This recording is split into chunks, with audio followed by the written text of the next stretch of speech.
Hi, my name's Gerald. I decided to do this video mainly because all this stuff's been going on in the VA lately. The insanity of it. It's not the it's not the end. It's not the beginning. I mean, they just barely scratched the surface. Tell you a little bit about my background. I joined the Army in October 1990 during Desert Storm and Shield. I was a combat engineer. I served 4 years. First two I served in Bravo Company, 10th Engineer Battalion, 3rd Infantry Division, Rocket of Marne.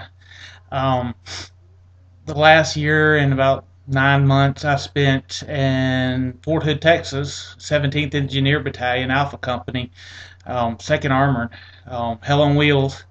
Um, it wasn't the easiest. It was a love-hate relationship with the military, I guess you could say. I wasn't exactly perfect. Um, I got hurt a couple of times. When I first joined, 2 weeks in, I blew out some tendons in my foot, stretched out the Achilles tendon, and did some other damage to it. Ended up in the hospital. Not only that, with upper respiratory infection, basically hit at the same time. I had a fever like 103, and 2 days after I get out of the hospital, the drill sergeants basically bullied me into going through the gas chamber. And they tell you if you've had an upper respiratory infection, don't go through the gas chamber. Yeah, they're right. I ended up back in the hospital the next day with 104 temperature, and I spent another week or so in hospital recovering from that. In fact, I was never the same. And part of my disability is scar tissue on the lung from what happened to me. I got a cold weather injury while I was in there. I had my nose broke. I mean, you can tell. I've had my nose broke while I was in the military. So when I got out, I took an opportunity to go to the VA and say, what do I got? What kind of benefits? I willingly joined. I wanted to fight. It was only by the grace and mercy of God I didn't actually go to Desert Storm or Shield. Even though the company before me and behind me in Basic and AIT, they sent people over. When I got to Germany, to my regular unit, the 1st platoon was already there. Half a 3rd platoon was already there. They put me in 2nd platoon, and they said if it lasted another week, we were going to be deployed. And it ended, and before I got deployed, and I wanted to go. There's still a part of me that I really wish I had a fought, and it's kind of crazy, but when you join, and that was my desire. And so when I went to the VA, it's a matter of that was where I knew just to get whatever benefits were available to me with GI Bill, different things. And luckily at the time, actually thankfully at the time, God really, he had his hand on the whole situation. And Bill Clinton, one of the few things he actually did right, he gave certain veterans benefits, medical benefits, and I qualified for medical benefits. And I didn't know I was walking into a nightmare. I really didn't know. And if I had regular insurance, I wouldn't. In fact, there was many times when I did have regular insurance, I wouldn't go to the VA. You couldn't pay me to go. It was. I'm sorry. See, that's part of the problem. Chest issues. Anyway, they treat you like cattle. I mean, I don't want to sound like. I mean, I'm thankful. I don't want to be negative, but I am negative about the VA. I just believe 100% that whether you got an R in front of your name or whether you got an R or a D, Republican, Democrat, I don't care. Your number one priority should be taking care of our active duty and our veterans. Our soldiers are the most important thing. They are what protect us. They are what guarantee our. They hold this nation and keep it protected from enemies, both foreign and domestic. And I hate to say it, but we got some domestic enemies, even in our own government, that are. And I don't care, Republican, Democrat, doesn't matter. Our number one should be taking care of our active duty soldiers, making sure they have the training they need, and not babying them, not giving them ways out like stress. If you're under too much stress, raise a card and you can take a time out. That is absolutely insane. That's how we have kids coming home with PTSD, because they don't get the training they need, and they should get the training. And then taking care of our vets, the ones that were willing to give it all. I was willing to give it all for my Constitution, for my country, for my family. I was willing to pay the price to fight for something, because I believe every man, whether it's in this country or around the world, has a right to be free.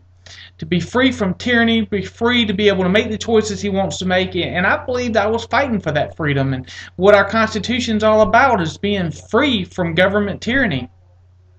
And I ended up finding myself in the VA being treated like cattle, being treated just having a hard time, phone calls. I mean, it could take, forget about having a cold. If you have a cold, you can pretty much forget about getting an appointment with your actual doctor within the day or so. Forget it. That ain't happening. You might get one in a week, 2 weeks. Back when I first got in, back in the late 90s, it wasn't that bad, but it got worse, and it's continually gotten worse. Now, you're lucky to see your PC. If you call in and make an appointment now, it could be a month and a half, 2 months. And a lot of times I just end up seeing the nurse just so I can get in a couple of days. Even to see the nurse, it takes 2 to 3 days just to see her. And then you might see the doctor. She'll check you out, and she's basically playing doctor, and that's crazy. And if you need to see a doctor, she'll call him in there, and you'll see him for like 5 minutes, and then he'll write up a quick, and you're out the door. And it's crazy. It's insane. And every veteran I've met so far, except for one, he'd only been in the VA for a couple of months. So I'm like, dude, you ain't had your nightmare experience. Wait until you've had that experience. Your attitude about the VA had changed. I thank God for the VA, but also I think it is an embarrassment to this country, the way they treat the veterans. And I told him that, and you wait, dude. You just wait. And even there was another lady sitting right there, and she's like, yeah, my brother, he got treated like, he ran into all kinds of heartaches and treated and taking months, misdiagnosis, all kinds of stuff. And my number one priority for this is try to motivate vets to stand up, speak our mind. Let's, let the government know you can't treat us like this anymore. It's not right. And my nightmare experience happened probably, it was maybe 2003, 2000. I didn't have health insurance. I got sick. I had something. See, this side. It was I don't even know if you can. There's the scar. So there's a scar that runs down the side of my neck right here. And what happened was I started, something that was a knot, and it started swelling up, and I started running a low-grade temperature, and it hurt. So I go to the VA, and I didn't have insurance at the time. And after it took about a month to get in to see the doctor, 3 weeks or so, I go see him, and he proceeds to tell me, oh, it's just a virus. It's got to run its course. Fine. And I asked him, you're not going to do any type of test? You're not going to do anything? You're not going to, check my blood, maybe give me antibiotics? Nope, but it's just a virus that's got to run its course. And he was a foreigner. I could barely understand a word he was saying. And I was like, fine, whatever. And I walked out of there, and a week goes by, 2 weeks go by, and it's not getting better. It was actually getting worse. It was, the temperature was going up. It was swelling up even bigger, and it hurt. And so I made another appointment. Took another couple of weeks to get in to see him, and actually it took a little bit less the second time. I go in and I see him this time, and he's like, it's just a virus. It's got to, you just got to let it run its course. I'm like, come on, man, you got to be kidding me. Something, just give me a penicillin, give me something, give me some type of antibiotic, just something, do some tests, something, anything. And his fix-all was just take some Motrin and, let it run its course. I'm going, really? I was so mad, so frustrated with them. I walked out of the, and this was back when my clinic was actually at the VA hospital on Claremont Road in Atlanta, and I walked out of there just pissed off. I mean, just when dealing with the VA, the phone calls, setting the appointment, the traffic you have to deal with, the parking is still horrible at the VA clinic in Atlanta. The actual hospital is still, even though they've added a whole nother section of parking, back then it was horrible, it's still horrible now. After all that, I said, fine, forget it, I'm out the door. And I left, and maybe a couple weeks later, it was just really, I mean, it was all swollen up on the side, like a small softball sticking outside of my neck. It was ugly. I could barely turn my neck. And I was working with my dad coming to the house. We had a plumbing company. He said, if you don't go right now, I'm going to physically take you. I'm going to physically drag you to emergency room. So I said, fine, Dad. I'm not going to argue with you. I'll call my doctor. And I called up the clinic, and they said, well, come on in. Just come on in, and we'll see what we can do. So I walk in, and the nurse, she sees it, and she's like, ugh. Her mouth gets all big, and I'm going, duh, it's like, really? Come on, seriously? And the doctor, he comes out, and he's like, oh my God, and I'm going, now you're concerned, It's like, really? You're concerned now?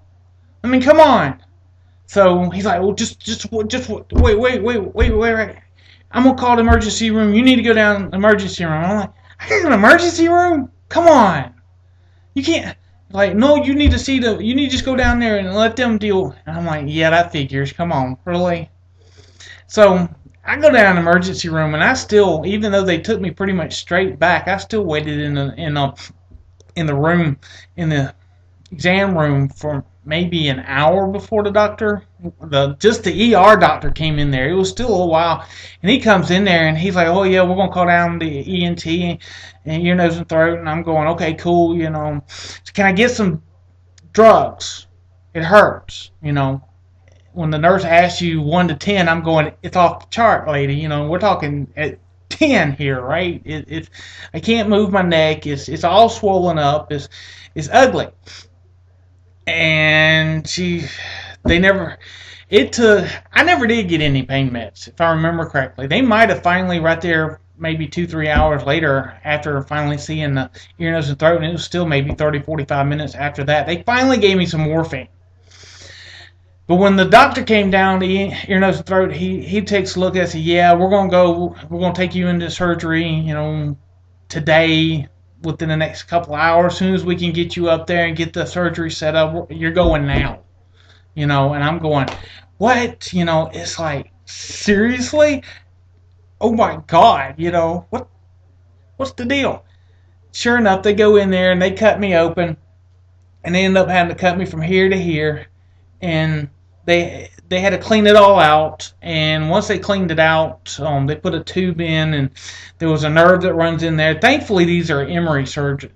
That's the one thing good about the Atlanta VA Medical Center, the hospital, is they use VA, or they use Emory. So most of the specialties, pretty much all of them, are Emory surgeons, Emory doctors. Cardiology, I deal with Emory surgeons, or Emory cardiologists. Urology, I've had to deal with them on several times, and they're Emory.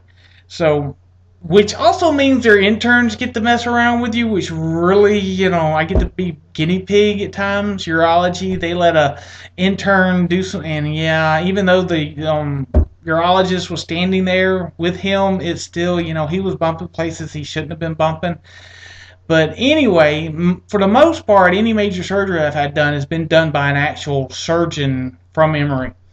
Cardiologist was, urologist was. I got a general surgeon right now. He seems all right. There's still an issue there. But after they did the surgery and they cleaned it all out, and I asked the doctor, I said, look, what was it? He said, you had strep. I'm going, strep? strep throat, and he said, yeah, you had basically a strep infection, a bacterial infection. This was no virus. This was basically like strep throat. It got into there's a gland right in here. It got in the gland, and he told me, he said, if I hadn't come in when I did, if I'd waited any longer, a couple more days or so, the infection would have got into the blood, and there's a good possibility I wouldn't be here right now. A real good possibility. It would have been ugly. I would have been dealing with a full infection in the blood. A full basically, I forgot. I can't even think of the term for it now. But I would have possibly died. In fact, it would have been a real good likelihood I would have died. And I asked him, I said, well, could he have treated this? Could he have done something that would have helped? And he said, yeah. I said, penicillin? I said, yeah, he could have gave you some form of antibiotic right at the start, and this would have been healed. Being an Emory surgeon, they're gonna tell you the truth. You talk to actual VA doctors, the ones that actually work for the doctors, they'll find any way in the world not to blame it on the VA. They'll try. They don't want to make waves. They don't like making waves. We see that now in the whole scandal going on the news. VA doctors getting fired because they're coming out and telling the truth about the VA. It isn't what you think it is, ladies and gentlemen. It is not what you think it is. They don't treat their guys. Bob off of Fox and Friend or Fox the 5. He talks about how great. Look, I can take you to an ER right now, and I guarantee you every one of them had a nightmare situation. At least 85 to 90% of the ones in that ER are going to have some type of nightmare scenario situation that the VA has caused for them. Guaranteed. I can guarantee you that you're going to find so many stories that are going to start coming forward. I'm hoping this will motivate vets out there. Speak up. Speak your mind. You shouldn't be treated this. I shouldn't have been treated it. I almost died. Here I go, serve my country, and God had His hand on me the whole entire, kept me from seeing combat, and I almost get killed by the VA. The very people that are supposed to be taking care of me, they almost killed me. I had to go back for a follow-up with that doctor. I told him, I don't want to be in here with you, dude. I said, look, it's taking every bit of me right now. It's taking every bit of strength inside of me not to beat your tail, not to kick your butt from one end of this building to the next. Say, I don't want to see your face. I don't want to hear from you. The only reason that they said I had to, and I told them I don't want to see this man again. Sure enough, I don't know if they fired him. They said he moved back to Virginia or West Virginia, wherever he was. I think he was from Virginia area, or up in the close to DC somewhere. Go figure. But I never saw him again. The one I got now, I told him flat out. I told him the situation, what happened. I said, I don't trust you. You work for the VA. I don't trust you. See, if you don't listen to me, and I know my body better than you do. If you don't listen to me, forget it. I mean, there's times when he wants to try to shove medicine down my throat. I don't do it. I'm not going to take it. I don't play these games with these VA. And if you don't, I mean, I'll go to the emergency room before I'll go see my primary care physician. I don't want to. It's ridiculous. And I mean, I had to go just not too long ago. I had a heart procedure done, and I had some respiratory issues going on before, and then I developed a fever, and they told me, well, if you have a fever, come back, we'll see you. So I went, and I was able to get in real quick to see the cardiologist, and they were quick to see me because they're Emory. And they said, well, you need to, this isn't related to you seem like you're okay, you're just having an upper respiratory, you need to call your PC. So I call my PC, and they're like, well, it'll be next week before we can see you. It'll be like 4 or 5 days. And I'm going, really? What? Just to see the nurse, not see the actual doctor, but it's just to see the nurse, okay? Just the nurse, and maybe I'll see the doctor. I'm going, you gotta be kidding me. So I ended up turning around, and I went back to the ER, and I sat in the ER until I saw a doctor, and I ended up getting an antibiotic for the problem. They actually gave me an antibiotic, and I was like, wow, they actually going to take care of me. But I had to go see the ER doctor to do it. It was insane. And now I'm dealing with a situation with them, and I've actually had to call my congressman. I've got to call both congressmen, Isaacson and what's the other one? Anyway, I'm getting both of them involved in a situation. I had a problem where it's not a problem, but they started charging me copay from my pharmacy for anything non-service related. So I'm like, okay, well, it would build up. I get a little bit of a balance, and in the past they would take a percentage of my check each month until it's paid off. Well, I don't know, 3-4 months ago, they took the entire check. And then the next month, they took the entire check again. But they weren't supposed to, because I didn't owe that whole entire amount. So basically, they took more than they should have. Actually, more than half of that check I should have got back. And I call them up. Once I was able to figure out who I need to talk to and call somebody, he's like, oh, they know about the problem, and they're going to have to take care of it, and they're going to cut a check, and they're going to have to get in contact with the Department of Treasury, and they'll have to cut your check. I'm like, oh, great. Now I got the Department of Treasury involved. Really? Seriously? Now I've got one bureaucracy sending over to another bureaucracy. Yeah, I'm going to see that check real soon. Couple weeks go by, I get the statement for that month, and it still says I have a credit. And it's not a big one, but when you don't have a job, I don't have a job right now, I haven't had one in a while. That little bit of amount, that's a lot of money for living with my parents, I needed that money, and I call them up, and I finally got a hold of the right person after drop call and all kinds of other stuff. I finally got it, and they're like, okay, well, we're going to put in, we'll put in a review, and we'll see what we can do. And about 28 days go by, and I call them back and say, what's the deal? What's going on? I got somebody. It took a couple of phone calls, a couple of tries to get through. And I finally got somebody, and this lady proceeds to tell me it hadn't been 30 days yet. I can't do nothing.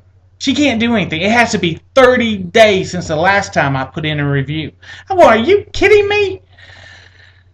So very nicely, I said, okay, fine, I'm going to do what you say. Because she said, call back Friday, so I'm going to do what you say. But, I think this is absolutely ridiculous. I shouldn't be treated this way. It shouldn't take this long to get this. Was my money to start with. Y'all shouldn't have taken the entire amount to begin with. And now I'm going through all this incredible insanity just to get what already belonged to me back to me, because y'all don't know how to cut a check and send it back.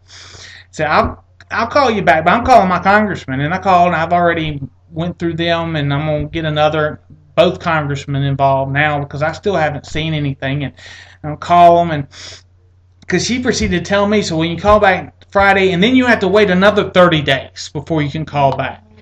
I think at that point that was when I'm like, I'm just going to call my congressmen, get them involved. And because she said 30 days, another 30, and then another 30 days. So I'm like, it could be 120 days before I get 160 days. Since the last time they took the whole check. It could be upwards of 160 days before I could see the check. And she's like, well, yeah. And I'm going, no. That's when I'm like, look, I'm going to do this, but I'm calling my, so it's insane. And I don't care how much money they keep feeding. It kind of reminds me of that old, that movie where he had that, it was a plant, it was, I can't remember the name of the movie. It's Feed Me Seymour. That's all I really remember is this plant. Every time he fed this plant, it would want more. And it kept growing and kept feeding it. And it kept saying, feed me, feed me, feed me. And that's what government it is. That's the more money you pack into something like the VA or any of these things, it just seems the worse they get, the bigger they get, and the more of a boondoggle they become, the more of a snafu, situation normal, all effed up. It's ridiculous.